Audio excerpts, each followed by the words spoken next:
Lo que hemos visto en las tres presentaciones, nos han mostrado la utilidad de todas las herramientas geopotenciales, ¿no?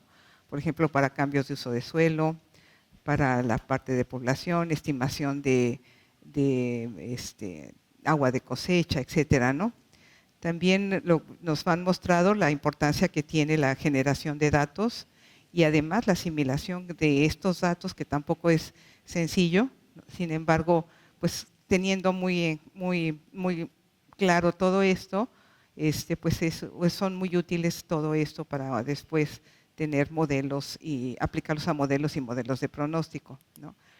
Lo que nos comentaba el doctor aquí junto, el desarrollo de una plataforma integral de asimilación de datos es importante, ya que una vez que se tienen todas estas herramientas, construir un puente que es importante entre la física y las ciencias sociales, que también a veces se nos pierde esa parte, ¿no? Para tener todos estudios integrados. También la cosa de todo lo que es todo el proyecto Jerico y la implementación de todas las observaciones pues en superficie para poder así calibrar bien datos, calibrar inclusive los datos que vienen de satélite. Es importante las observaciones en tierra, ¿no? Y nos dio una amplia explicación alrededor del proyecto de las costas, ¿no? Y luego el doctor Wayne, que nos habló sobre todo el proyecto que tiene en México, si entendí ya lo tienen implementado, ¿no? De datos satelitales con sensores múltiples en México, y nos presentó varios lugares de la República que han estado haciendo ya este proyecto. Y también lo importante que tiene la diferencia que se puede tener entre los datos de satélite con los datos que se hacen en tierra y ese ajuste que habría que hacer. Bueno, eso es lo que logré medio apuntar aquí, ¿no? Ya después haremos una revisión completa. Y ahora sí, pues abro la discusión, las preguntas. Bueno, yo quisiera dirigirme, en primer lugar, felicitar a los tres ponentes y dirigirme también a los tres con una pregunta general. Que a mí me preocupa mucho, los tres han mencionado el asunto de la integración de los datos, de la asimilación de los datos, del puente entre ciencias físicas y sociales, de infraestructuras precisamente en Jerico para esta integración, interoperabilidad, homogeneización de los datos.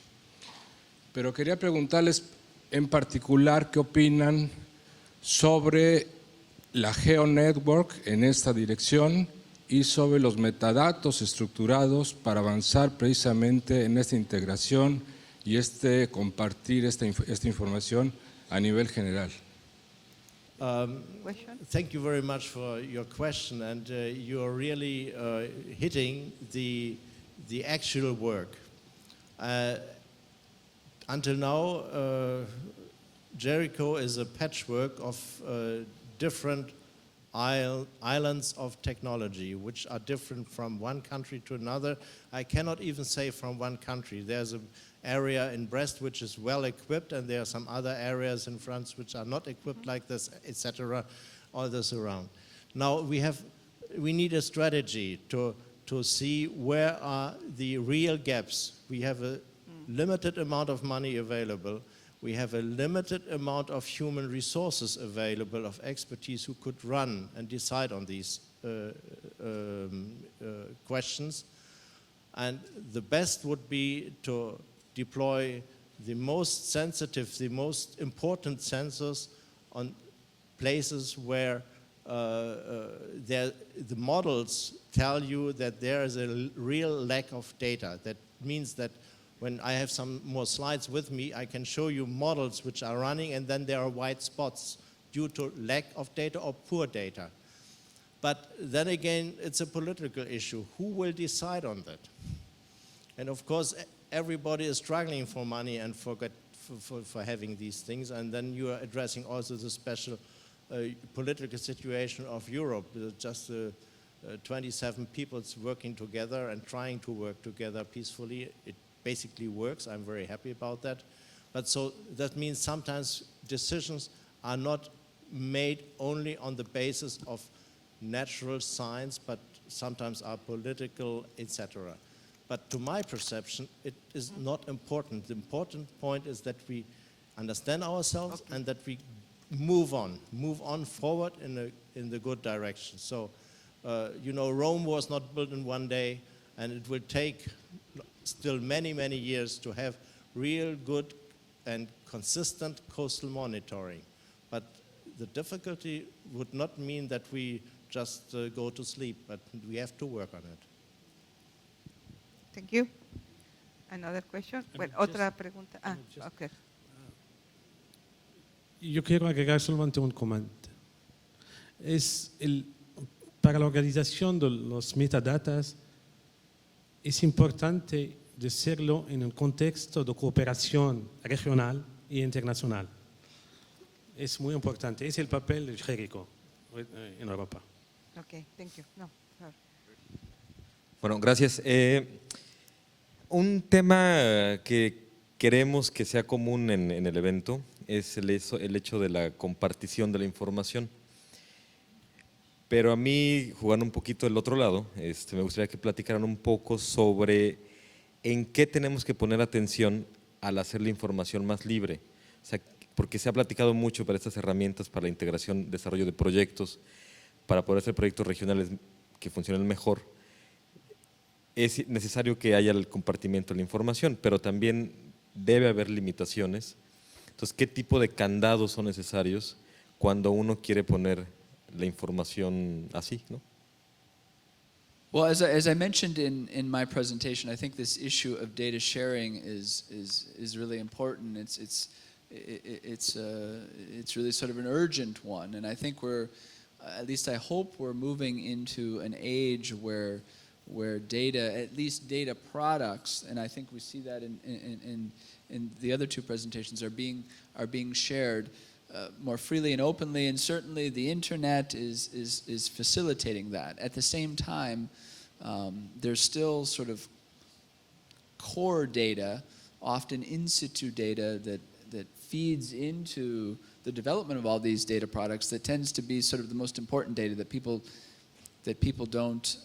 aren't able more freely to get their hands on, and I think that's what we certainly need to do a better job of. I know, for example, in the U.S., a lot of government-funded projects increasingly, there are very clear limitations on, and rules on what data needs to be released and when. Yes, an opportunity needs to be given to have individual researchers produce their papers and complete their projects and graduate their students and so forth, but there needs to be limits. It's all too often that people hang on to data for years and years, data that would be very useful beyond just the confines of a current project. And so I think more thought and more pressure, quite frankly, needs to be put on making sure that opportunities are given for researchers to get their work done, but then the data needs to be put out there. I don't know that I have any sort of clear answers to that, to the problem, but I think we're moving in the right direction, but yet more needs to be done. Thank you. Please. Thank you, Wayne. I think we should add some more comments on this. On two levels, I would like to make a comment. One is, if you want to share the data owner or the data provider, the guy who has measured the data, it's not the problem of only providing data, but the most sensitive point is the metadata. That means that you have the information on the quality of the data, where it has been taken, on which vessel, where are the possible errors, etc., because otherwise you could not use the data and to integrate them into a bigger system. So this is a topic on its own. Mm-hmm. I will not go on this.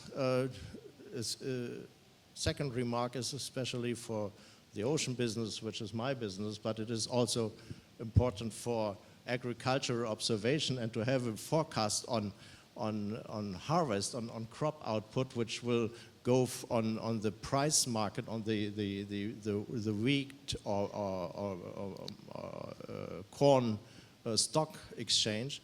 But there are many military issues and a lot of technology which is available here and used. They have unfortunately an impact on safety and security. Just to give the very simple example, the structure and the sediment properties of the seafloor and just bathymetric data is important for hiding or passing submarines. And this in front of the coast of a country. And if you are in politically sensitive areas, or just between India and Pakistan, or in front of Israel, these countries will never want to release this data. And the United States as well, they have actually two systems, a more scientific and a military one.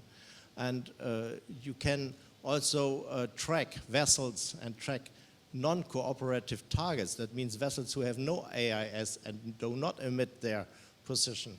Or even simpler, on a very civil way, fishermen, they have discovered a nice bank where they can fish, a lot of fish, and if they inform other fishermen, then they will not. Yes. So there are many constraints on this, and you cannot force this. And the best way and the successful way is actually to do it. And we do it successfully with fishermen, as with the, let's say, we have systems which are robots which are deployed into the net of the fishermen. That means that the fisherman goes down and up. Recopesca is the name of this system. We get data on the ocean, on the water column. But the fisherman, does he really want to have this extra charge on his vessel? And first of all, he is reluctant. Say, hey, the end of the story is that you will have new quota, which will cut down my catch. But after a while, we build up confidence, working together with fishermen. And that's the good way, but you cannot force it. And the last remark, and then I will end, all these European programs like Jericho, etc., they have an obligation, otherwise no European project will be funded. They have an obligation to publish the data and to share and disseminate the data. Okay. But coming back to the metadata problem, you publish data and nobody can use it because of lack of metadata. So. Okay, thank you. ¿Otra pregunta? Una pregunta y aparte una ampliación para la pregunta que él dijo. ¿Puedes hablar un poco más?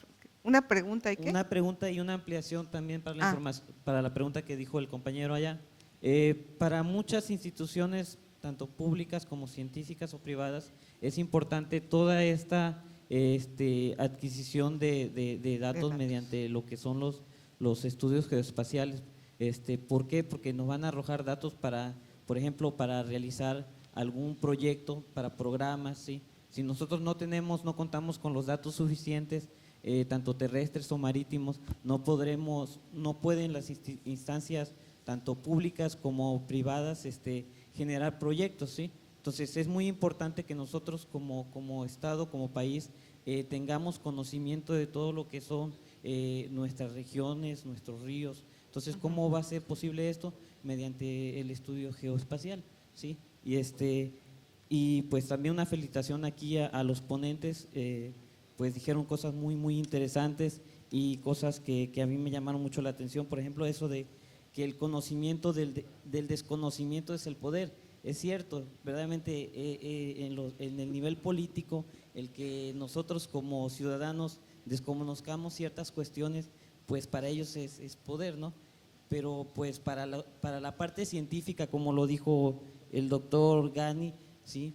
Nosotros como los que les gusta la investigación, si no tenemos las herramientas necesarias, no podemos desarrollar, no podemos innovar. Entonces, pues esto. Está bien. Your? Okay.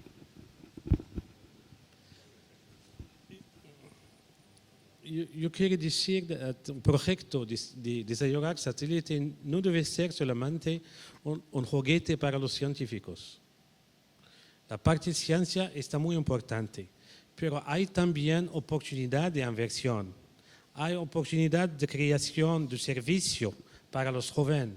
Hay oportunidad de competitividad del país. No es, soy científico, la parte científica está muy importante, pero no es la palanca. La palanca es una visión del desarrollo del país, una visión basada sobre la tecnología y sobre la competitividad. Gracias. Thank you. Well, tenemos ya una última pregunta porque vamos atrasados en tiempo, lo que me comentan. Y terminando, si hay alguna pregunta, hacemos un receso de 15 minutos y regresamos. ¿Alguna pregunta? La última, allá, por favor. Buenos días. Muchas gracias por la presentación. Bueno, la pregunta está enfocada aquí con el doctor, su nombre no me recuerdo, Wayne. One, two, three, allá. Acerca de la percepción remota, ¿qué tipo de tecnologías está utilizando para obtener la mejor imagen en la investigación que están haciendo? Y si existe también algún dispositivo de hardware para satélites de órbita baja para realizar una telemetría adecuada y estar consultando información sobre las condiciones que se encuentra el satélite. No sé si él conozca ese tipo de tecnología que va a implementar en el satélite. Okay. Por favor, doctor.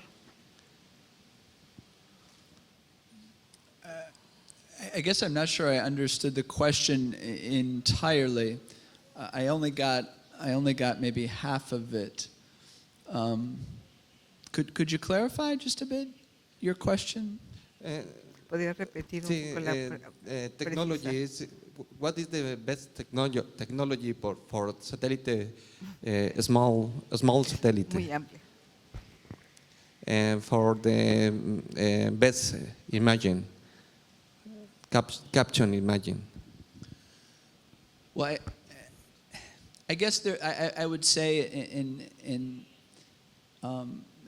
maybe the gentleman here might have better answers given their breadth of experience. But I guess from my perspective, I would say that there tends to be no one-size-fits-all solution.